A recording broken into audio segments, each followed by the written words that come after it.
L'homme passe plus de 90% de son temps à l'intérieur.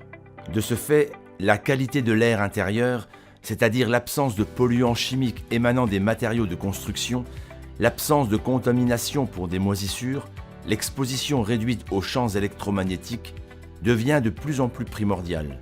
Une telle maison biologique et saine peut parfaitement être moderne, individuelle et intéressante du point de vue architectural et surtout respecter tout le confort des habitants.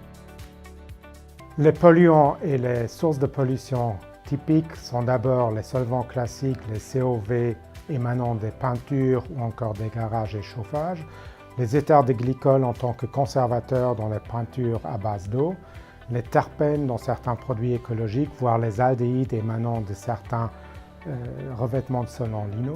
Parmi les substances persistantes, tout d'abord les insecticides ou fongicides tels que les biocides et pyréthrinoïdes dans les poutres de bois, voire les revêtements de bois, ou encore les antimites dans les tapis et les moquettes. Les phtalates émanant des plastiques, voire encore des revers de moquettes. Les retardateurs de flamme émanant des mousses à base de polyuréthane ou encore des vitrifications de parquet ou de lino. Les anciennes colles à base de goudron qui émanent des hydrocarbures aromatiques polycycliques. Ou encore, il faut citer les champs électromagnétiques, les métaux lourds ou encore les moisissures.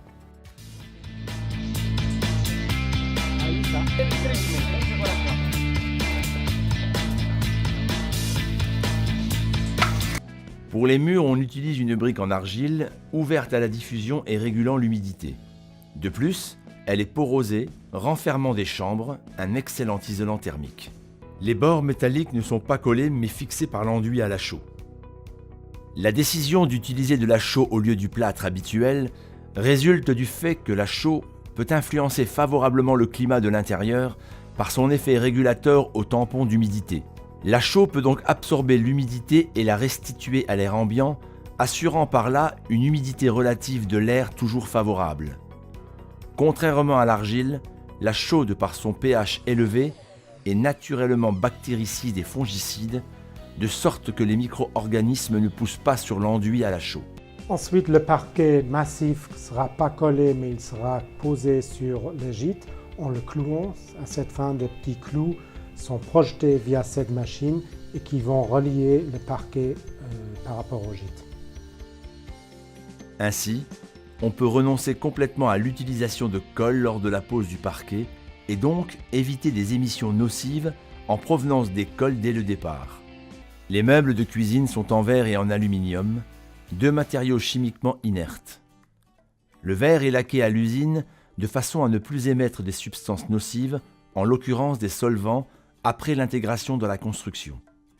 Les résultats des analyses laboratoires et de nos mesurages sont comparés aux standards allemands en construction biologique. Il s'agit là des valeurs d'orientation les plus sévères qui existent actuellement en Europe.